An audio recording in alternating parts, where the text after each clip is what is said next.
I request everyone to kindly settle in, and as we are about to begin with our next panel session, which is on HR as a strategic partner, aligning people and production powered by Zoho.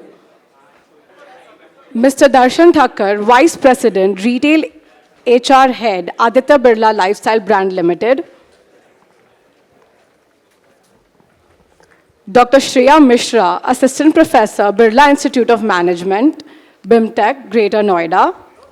Vemuganti, VP, Chief People and Customer Service Officer, Tata UniStore Limited. Kapila Rathod, Customer Care Associate and GM HR Shopper Stop Limited. Ruchi Carver, Head HR Bestseller India.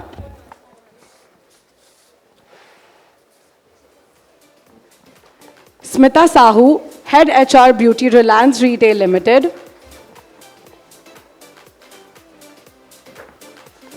Charles Godwin, HR Leader and Public Speaker Zoho.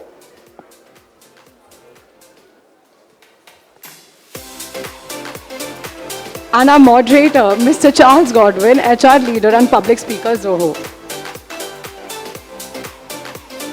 Thank you, sir. Over to you. Good morning. Hello. Good morning. Good morning one more time. A huge round of applause for the RII for having us together. It's not easy pulling, various walks of life leaders from across the corners of the country, and thank you so much for having us here. By this time, you will have so much of questions having 7 people on the stage, right? It's very difficult to run a panel like this, but interesting panel, I would say, interesting conversation, which we had a couple of minutes before and the last few days as well.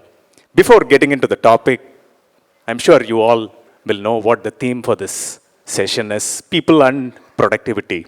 A quick rapid fire question to each one of you. Single word, now I'll mention a single word. You should respond with a single word or a single line. Yeah, a couple of words. Let's start with Giri. People. Partner. Smita, productivity. In 2025. Sustainable business growth. Nice, Ruchi. People. Value.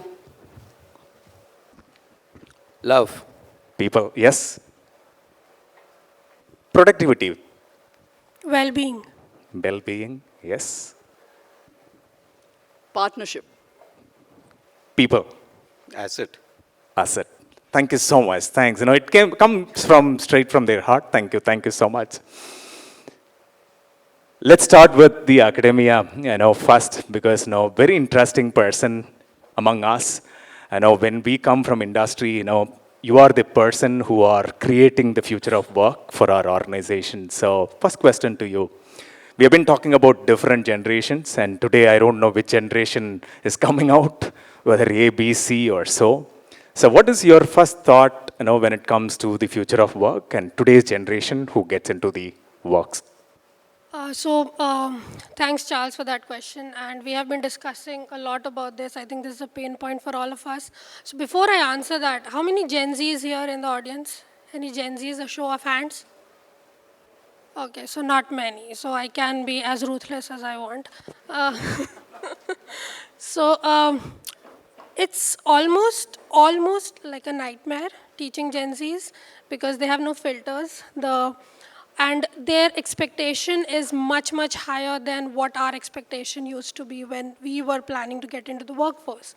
So the understanding of how industry works, while I think from the point of view of teaching, we put in a lot of effort for them to go on the ground, have industry visits, do on-the-job training, specifically for the retail students, so that they understand, how the shop floor works, how to interact with customers, how to interact with the daily wagers that are there, in the malls and all that. Still, there is a huge gap in the reality and what their expectation is. So while we are teaching them, it's still a struggle to hone them in a way that they become industry ready by the end of 2 years that we have with them.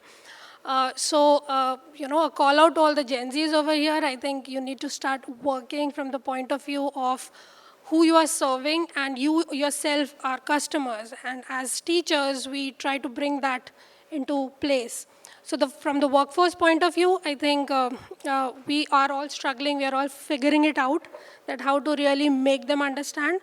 And the industry and the academia need to work here together so that this works out. Interesting. One more add-on question, to you, because today at workplace, we have been talking about diversity, equation, and inclusion. So how it has been perceived in the campus with the students, and because that's very important. It should be Yes. conceived right from the school days, I would say. Exactly. So how it is conceived there with the student fraternity? In fact, so I am an OB, organizational behavior faculty, and that is where my research is also.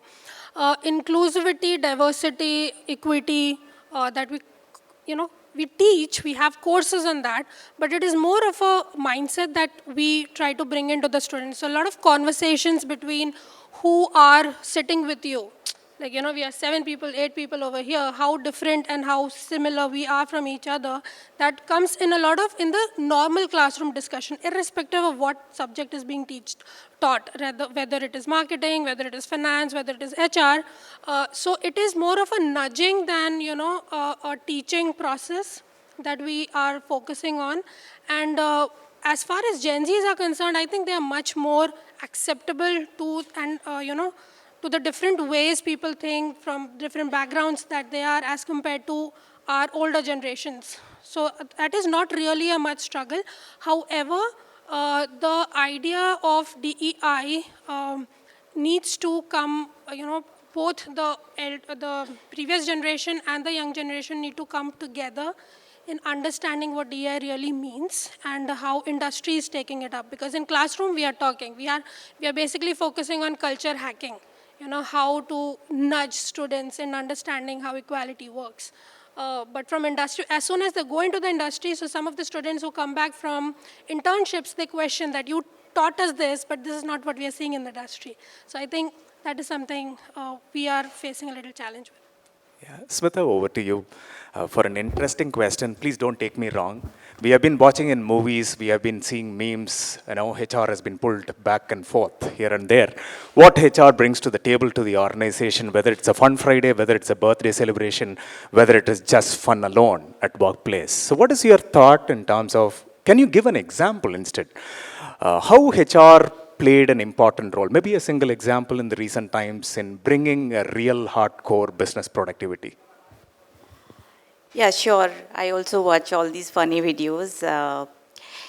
For me, in Reliance Retail, HR plays a central role in shaping the business outcome. And I will respond to this example around workforce planning. We don't fill the vacancies just for the sake of filling it. Rather, we focus on creating a lasting career. And by investing in people, we ensure that they evolve with the organization and they contribute towards a sustainable business growth. In retail, the consumer experience is the key to the success.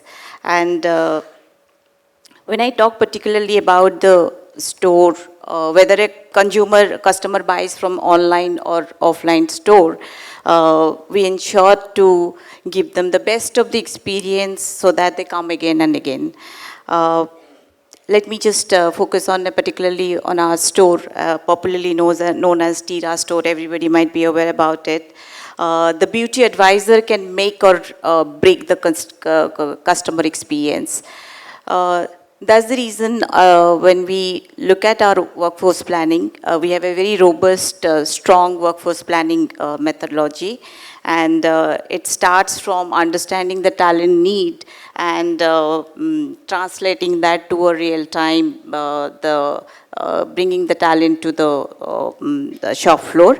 And our staff are called beauty advisors. So the right talent at the right time in the right place, they need to be there. We have a very strong selection process as well. While we follow a very simple behavioral interviewing method, you know, the way, as much as we assess the talent, we also ensure that the talent also prefer us as a preferred employer. And that's where we ensure that there is a cultural fitment. And once they come on board, the journey doesn't end there. We ensure that a real-time learning ecosystem so that there is a continuous learning, there is a product update, there are live demo, there are digital nudges so that they are productive quickly on the floor. While this continuous journey of learning and growth happens, we also have a very robust, strong, structured career path around it so that they see that whatever is promised as employer value propositions, they have an opportunity to grow in their career. And if they perform well, we have very good incentive plans in place so that they are rewarded, they are recognized by us.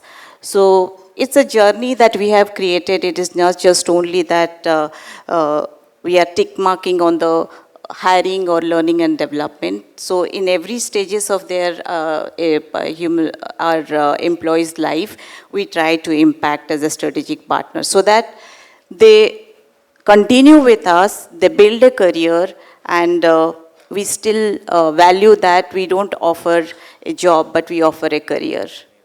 Amazing, amazing. Thank you. Huge round of applause, my dear friends. I completely echo with this thought.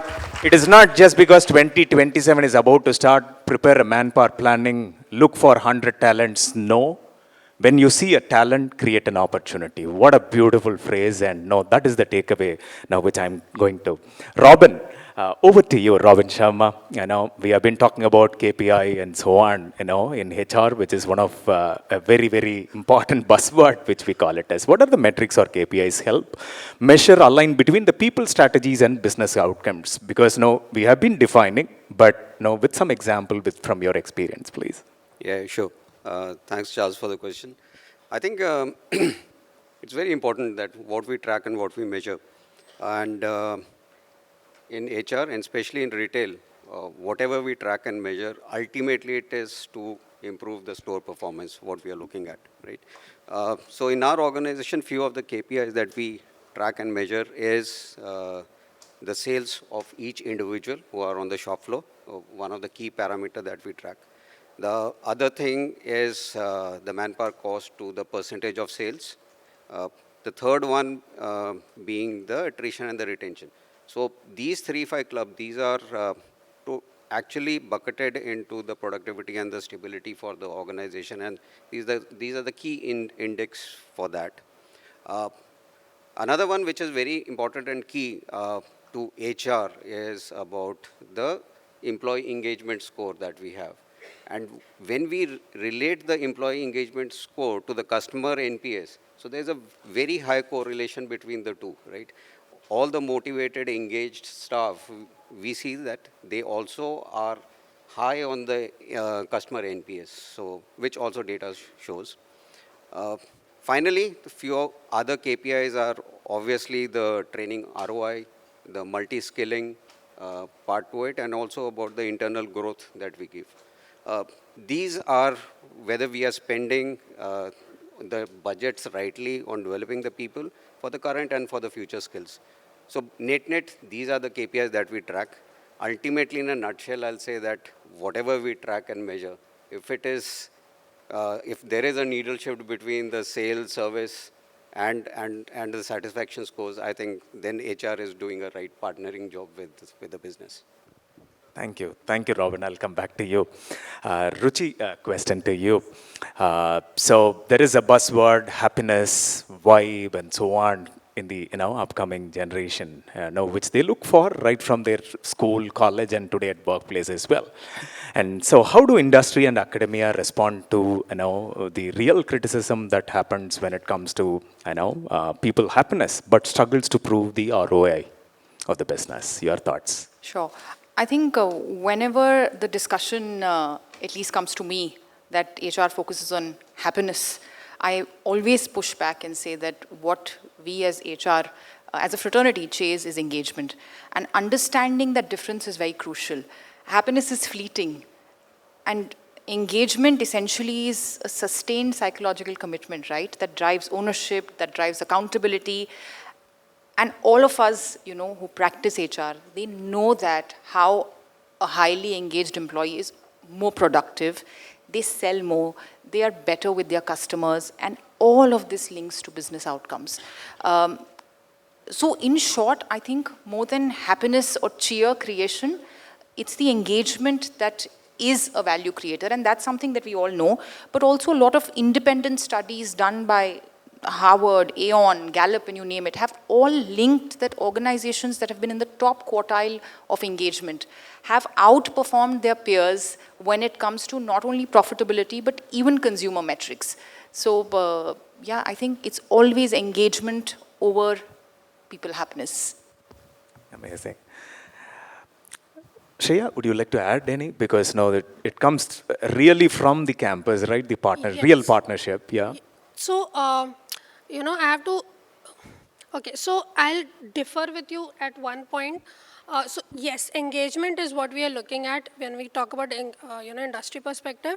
And the idea that people happiness is, short-lived, I think that now research, from researchers' point of view, I'm saying that is being questioned. So happiness is, that's why it is, directly connected with well-being.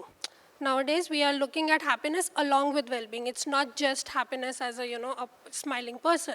So it is like within peace and all that stuff. So if we are looking at engagement, it is questionable when you say that, people happiness is what we are focusing and ROI is not, because it is actually all linked. If you have a happy person, he'll be engaged, he'll give better ROI. And if he's giving better ROI, that means he's engaged. That means the person is happy. So it is all interlinked. And so questioning that these two are different is, I think, a wrong premise by whoever is questioning these. Okay. Thank you. Next question to Giri. Giri, organizations invest heavily today, when it comes to the HR tech. So what are employees still, feel that, it is more, because there are so many, options which are available in table. Number one, and we are also restless as HR leaders to see it right now. So what are your thoughts in bringing HR tech-driven organization, irrespective of whichever industry we belong to? No, I think it's a very valid question in terms of, I think, technology. We are in retail technology conference. So HR technology, all of us should take the decision of, are we procuring one more HR tool, which is an L1 service provider? Is it a procurement decision? That's a hard question which we need to think. While going back and looking for any HR tech or HR tools, according to me, we should ask the question, what is the problem we are solving? I think, what is the experience we are going to provide? And subsequently, when you write down, this is a problem, this is how this solution provider will solve, and then at this cost, and then this is the return on investment. And then when you look at all these, then the procurement decision or buying an HR tool or augmenting an HR tool can be taken.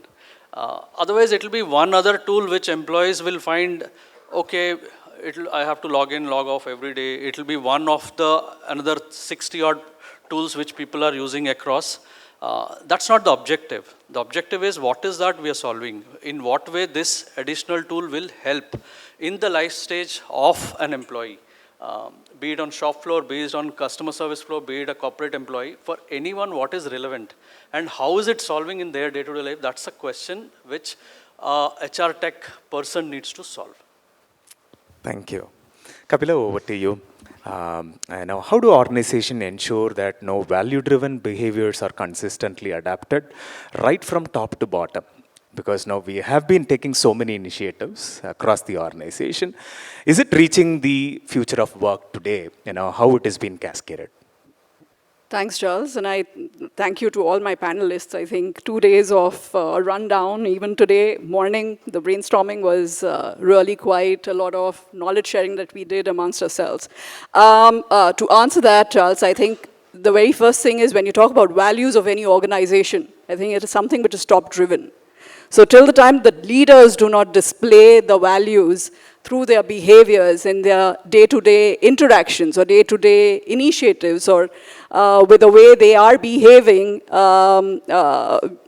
through justified ways and means of interventions to larger teams, I think it will just remain as values on the board. It will not really be shown in terms of how are they really displaying it in their day-to-day interaction. So if I may have to talk about ShopStop, at ShopStop, I mean, I talk about, we have about 7 values, and 2 of them, respect and inclusivity, if I may have to talk about that. We have a communication forum. I'm sure most of us have town halls which are run on quarterly basis. And here we throw open the forum for front-end employees who can ask any question to the MD and CEO. Now, while we're doing that, during the town hall, the MD CEO would read the question as it is and answer it during that forum. So one is the transparency with which you are giving that platform to ensure that the question is answered, and also it is a message directly sent to leadership across all levels that any updates or any kind of questions, concerns, or even questions related to your incentives or salaries could be something which could be asked during the town hall and it be answered by the leadership. So big, huge takeaway is how your leadership really talks in terms of displaying that value through their behavior. So 1A is that. Second is, I'm sure integrity as a value is very, very common that we see across organizations, right? But how do you display this in behavior?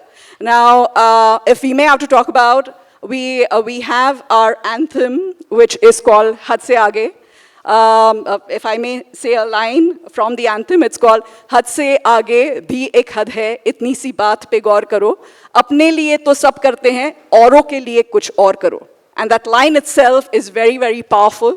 So when we talk about integrity, how can you recognize behaviors being displayed by your front-end people and recognize them right at the top level? So when you want to bring about that behavioral change amongst people across all levels, I think you need to do that through storytelling. So right from our customer service stories, wherein people go above and beyond the call of duty, right up to stories of people having lived that value even in their personal lives.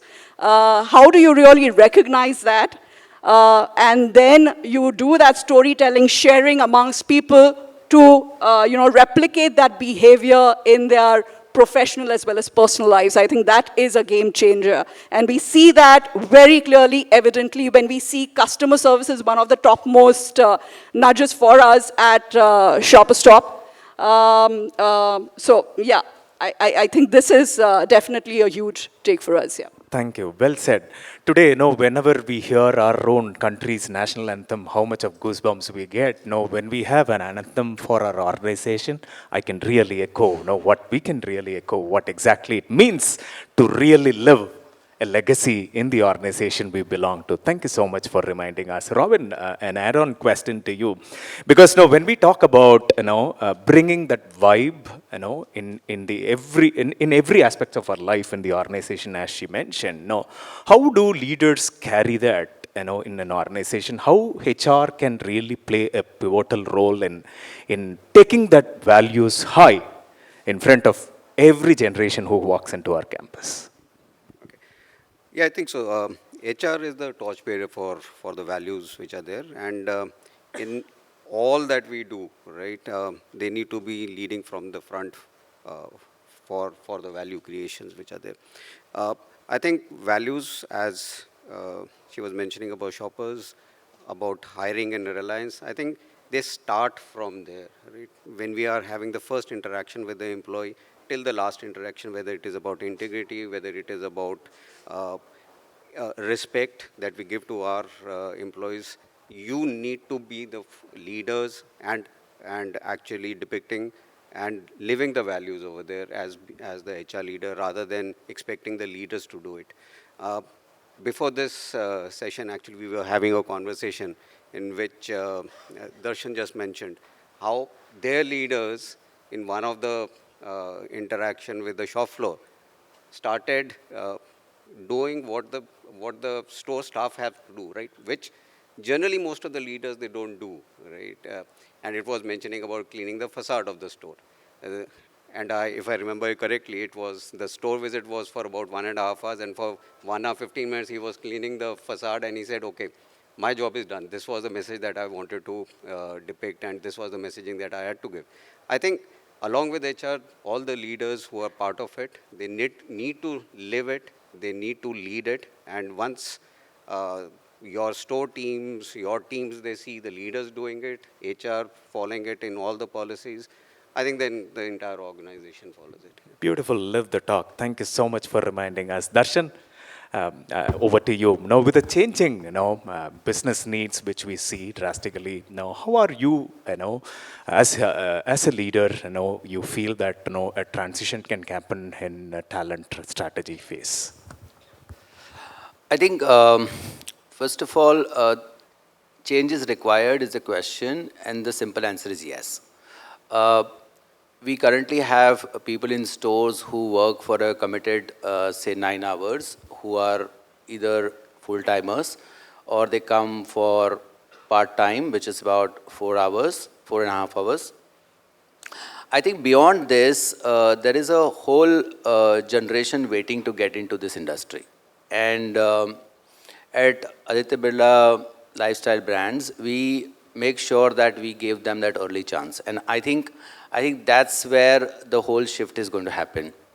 Today morning, I was reading one article from Economic Times which says China has about 200 million gig workers, right? And not long ago, in an organization that I come from, we did not have an ounce of this sensitivity, right? And over and over again in the boardrooms, you discuss about cost optimization and productivity and things like that. I think we consciously took a call that we will now go and start working with this workforce which is untapped, right? And today, 9 months down the line, we have about 7-8% of our total workforce as gig, which is a huge, saving in terms of, say, cost, and that's how things needs to shift. However, this gig, which is coming and working in the store as apprentice or coming on the weekends and working with us, are having time of their life, right? No pressure, nothing, learning, interacting with customers in mall stores, high street stores. Some of them, we did a sort of town hall with this apprentice just about a week and a half ago. And you will be very happy to know that, Charles, a lot of them want to continue their career with Aditya Birla Fashion, right? And of course, it all starts from the respect that you give, it all starts from how you recruit, and it all starts from how you are getting them in your values, your 5 values of organization and things like that. One of the beautiful things that one of the apprentices also said is that, my personal values somewhere resonates with the organization value. My father used to teach me to be always honest, to always live with integrity. Your value is integrity. My mother used to always tell me, do things fast. Your value is speed. Right? My teachers used to always tell me that you should have a lot of commitment. Commitment is your value. And I think these values I am hearing from my childhood.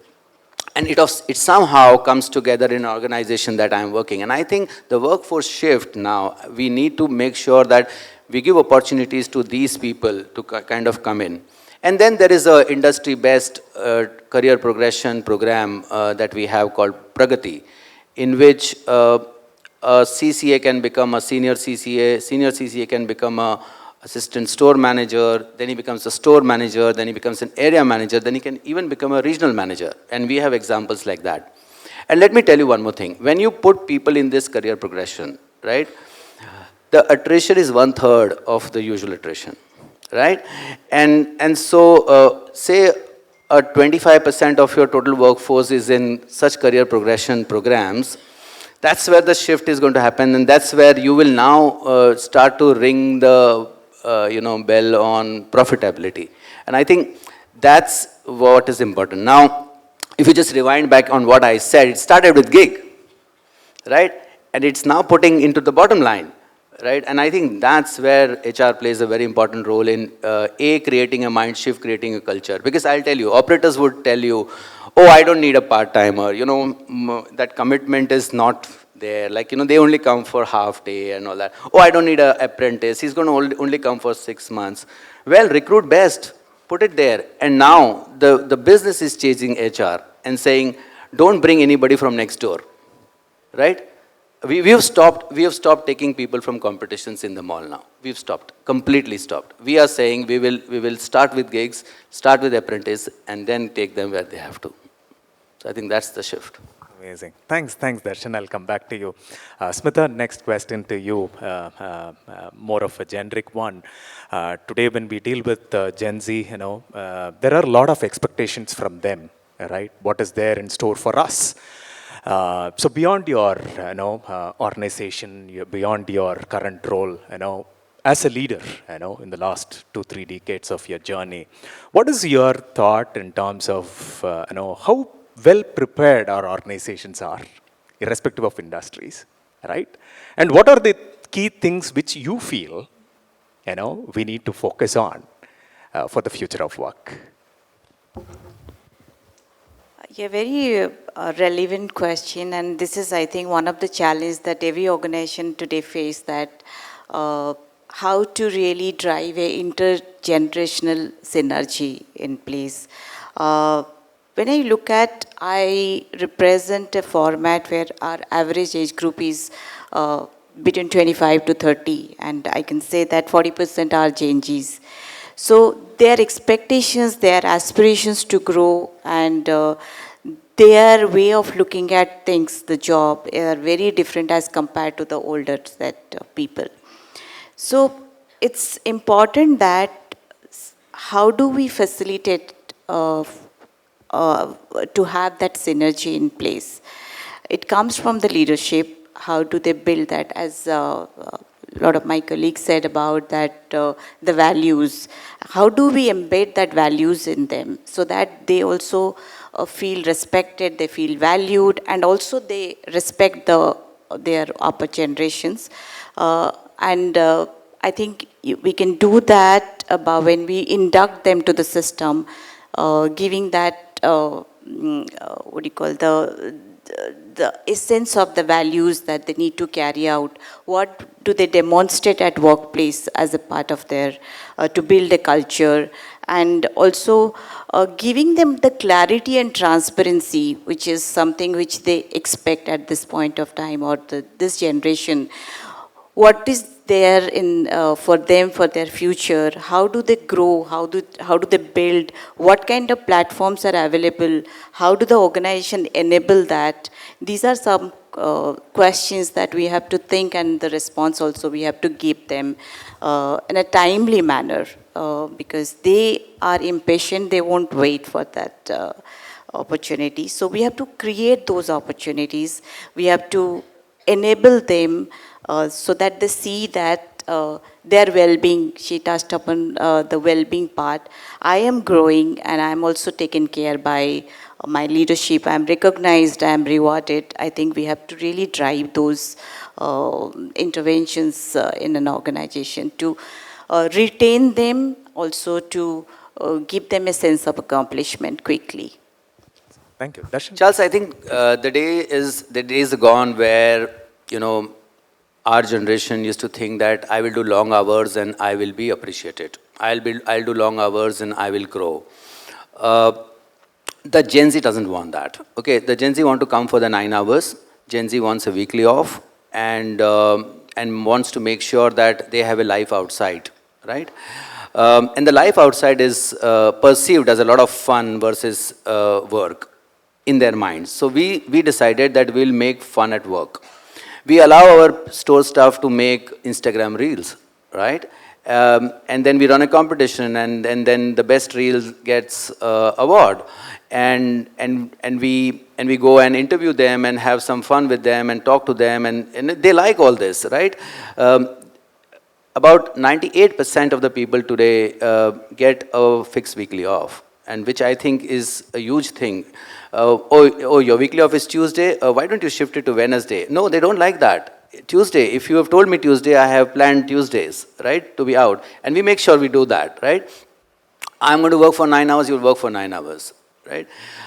It is turned. It is when you give them what they want is when they want to give you what you want. So when I tell them that, you go out of the store, 9 hours is over, go, oh no, I had a customer, so I had to go. That ownership starts building in Charles, right? And that fun is happening. So for example, Louis Philippe does a very, very good thing. One of our brands is they have a learning hour. In every store in the afternoon, 2 hours is a learning hour. Right?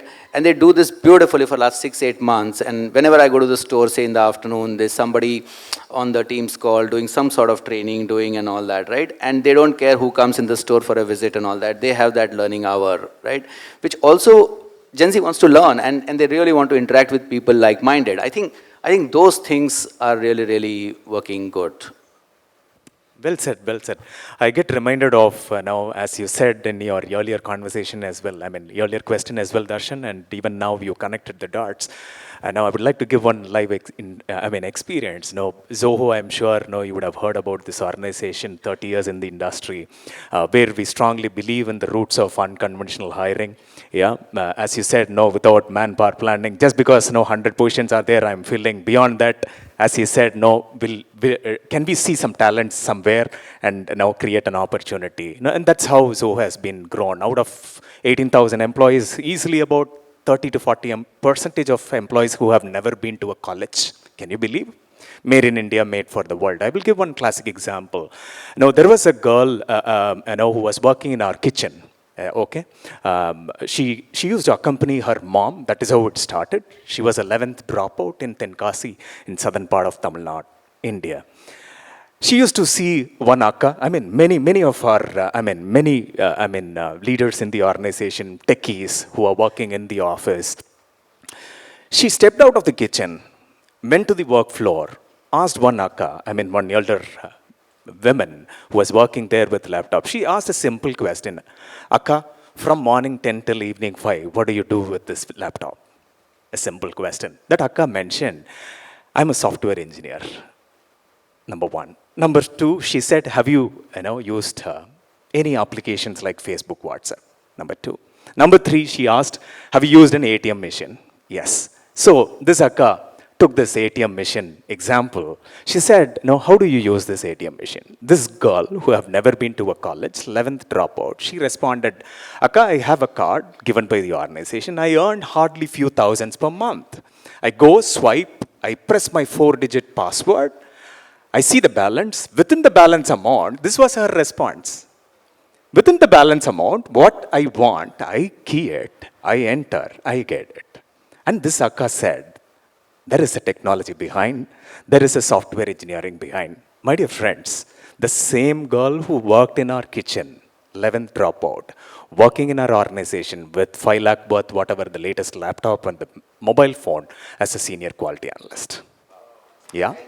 I can give thousands of examples like this. Another classic example. A guy came from North India to Chennai with 1,000 rupees with his hand, used his train, spent 800 rupees, 200 rupees balance. He stayed in streets. He joined as a security guard in some other IT park.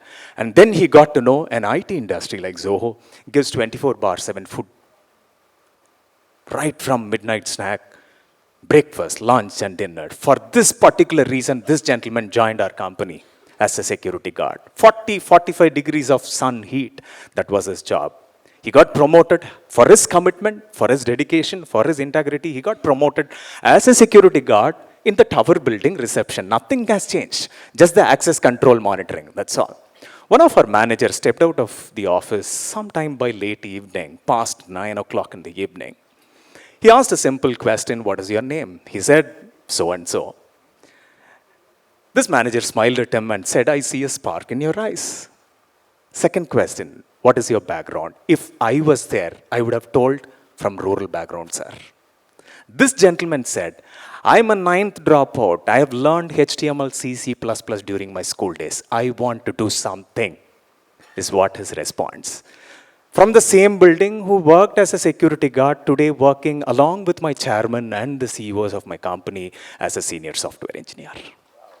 We don't have manpower planning to match whether there is an opening and so on. The examples which everybody quoted in terms of tech, in terms of manpower planning, in terms of bringing happiness at workplace, right? In terms of ensuring the future of work is not just about planning in a boardroom and bringing some rocket science miracle at workplace. No, there are so much behind where we can see talents planted each and every corners of our life. If you have any questions, please be ready. I'll come back to you for a couple of questions. I have a few other questions to panel. Over to Ruchi. Ruchi, now as a HR guy, if you look at as HR leaders, we will agree. If my laptop is getting hanged, whether I'm using a HR product or whether I'm using a Microsoft Word, whether I'm using an Excel sheet, which I am there and day in, day out. Immediately, what I will do, I'll call the system engineer. Call. I'm logging a case, filing a ticket. So what is your, because today, when we work with future of work, with the future generation, they are like tech savvy. An 8-year-old kid can fix his problem at home, irrespective of whatever technology it belongs to, whether it's Python or AI and ML and so on, right? What is your piece of advice as a leader being in this tech world? Because this is a tech conference, right? We are, today, when there was COVID, schools, teachers who have never been to a technology experience, they were able to adapt quickly. When there was a disruption in our country, when Ola and Uber came in for our auto rickshaw guys, they were able to adapt instead of just screaming and so on. So what is your piece of advice for the HR leaders when it comes to tech? One, of course, all of us have understood the value of adaptability and resilience, right? I think the last few years have sort of cornered us to ensure that we get adaptable. But learning from that, how are we ingratiating adaptability, resilience into our hiring frameworks, into our leadership development frameworks? I think gone are the times where it was just about, strategy and project management, how adaptable you are, how are we grooming our leaders to ensure that they are adaptable. And, adaptability is not just about moving from one firefight to the other, right? It's about being able to envision now that everything is moved from a 5-year-long strategy to a 3-year strategy. That's where we're doing, because that's how the market is changing. That's how the world and economies are changing. So from an HR perspective, one, embrace adaptability yourself and incorporate that in your policies, and especially in talent and leadership development.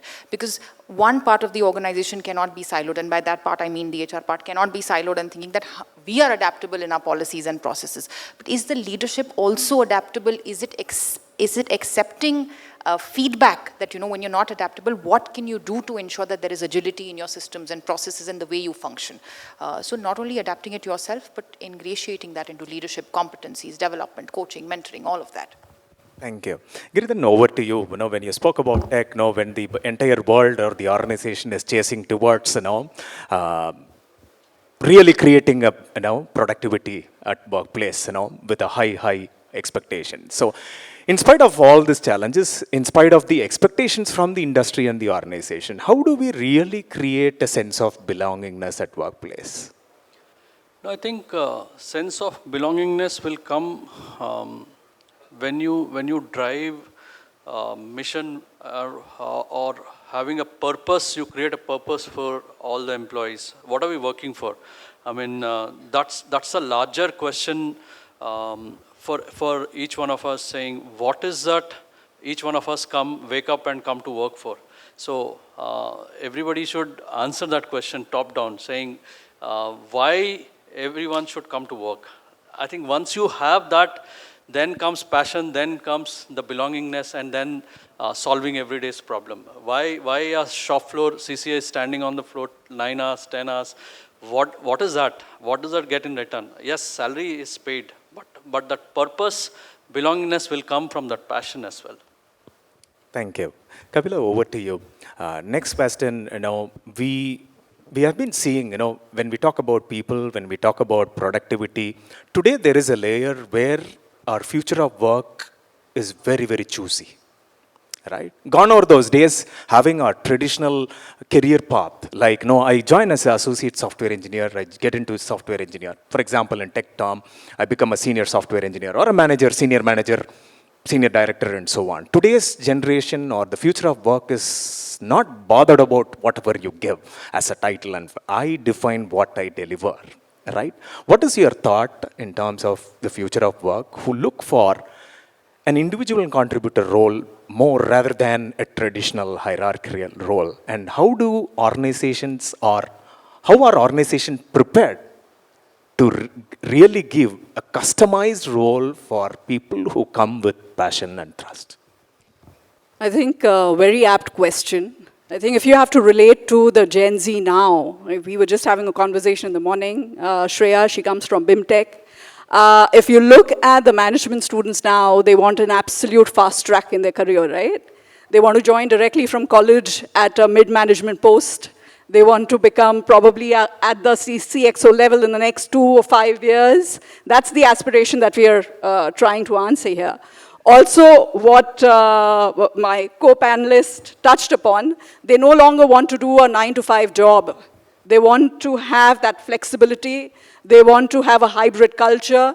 They also want to ensure that there are multiple avenues for them to earn an income from. So it is not just the option of one source of income, probably by doing a 9-hour job. They want to be open across all multiple various ways through which they can generate income. So in fact, how can we really bring about that change and shift while they are studying back at campus?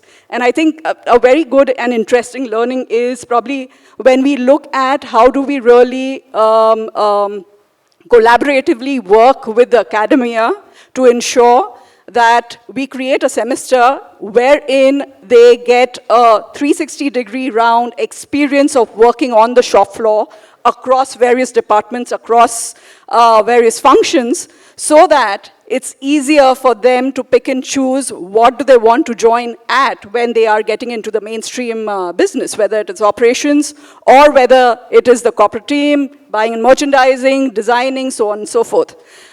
So we see various examples. In fact, the management trainee program itself should be in such a way where if you, hotel management is a classic example. While they are pursuing their studies, they get the exposure right from housekeeping to kitchen to cleaning to front desk, everything, right? Can we have a similar thing for a person who's joining from a retail management institute, wherein you give them full round experience and exposure of the shop floor, so that they know that, yeah, when tomorrow probably they become a manager, they know when a customer care associate comes with a particular problem, how do you really need to deal with it? If a customer comes with a problem, how do you really need to deal with it in real time, right? And that is the reason why I think we need to collaboratively work with academia to bring in this transition of ensuring that there is emphasis made on on-the-job training to learn the nuances of retail. Because when we say that at the end of the day, customer is the king, the product is the hero, but I think whatever as HR folks and everyone sitting here, what it revolves around is people. And for people is our internal customers who are the real superheroes, right? Now, if you want to ensure that the people are groomed to the right way and we show them a career path within the organization, they also need to work with you for a certain period. And that exposure right at the time when they're studying would make a huge difference. So yeah, that needs to be brought in for sure. Thank you so much. Dr. Shreya, over to you. Yes, last round. So Dr. Shreya, quick question to you. Now, when we talk about people, productivity, and so on, hope you will remember during our school days, we'll kill our same grandmother for 10 days, Monday morning blue, Monday blue, we want a holiday today, and so on, right? I don't know whether this is the trend today. So, today at work, we have been able to create a flexibility to a reasonable extent, right? How education system or education campus, gives that flexibility so that they are prepared for that flexibility and freedom at workplace as well. Over to you. I think, so I have to be the devil's advocate over here, right? While everything is getting flexible, at our end, we need to remind them that there is a standardized process that you have to follow. Within that scope of the boundaries that an organization is giving you, there is still a level of understanding that you should have about the processes that there are. That you're supposed to be in the office by this, the punctuality, the basic fundamental disciplined ways of working. So at academia level, we need to kind of, juggle with both flexibility as well as discipline at the same time.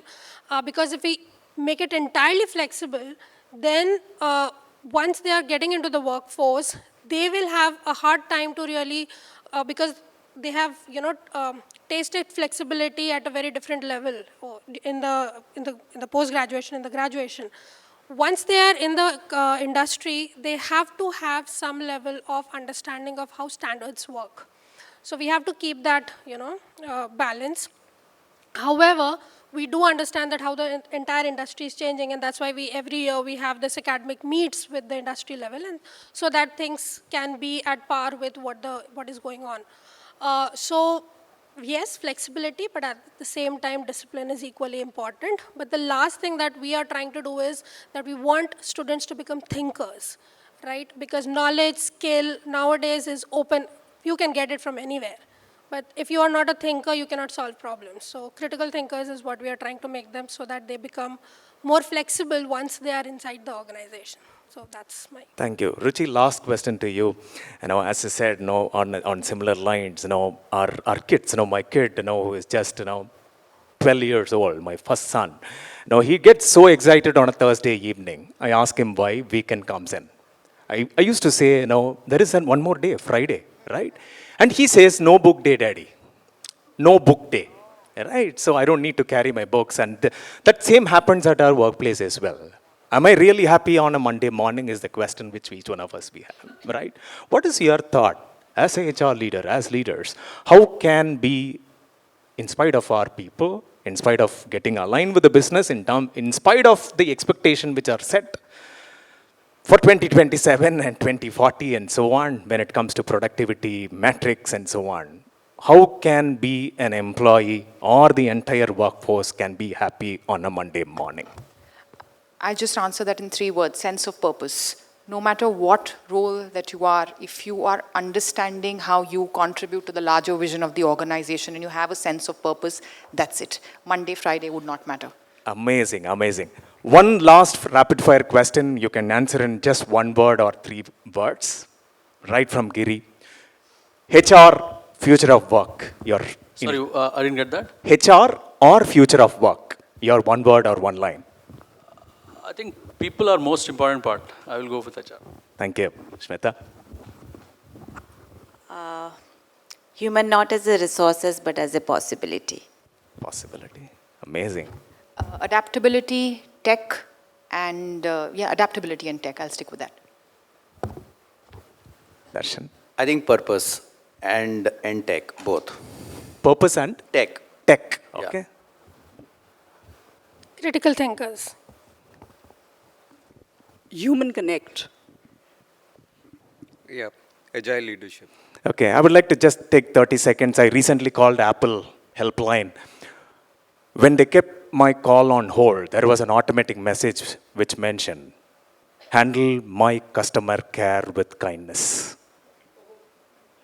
Handle my customer care representative with kindness. My dear friends, HR is not about human resource. HR is more about handling emotions, handle people with care. Thank you so much for this opportunity. A huge round of applause for the wonderful panelists.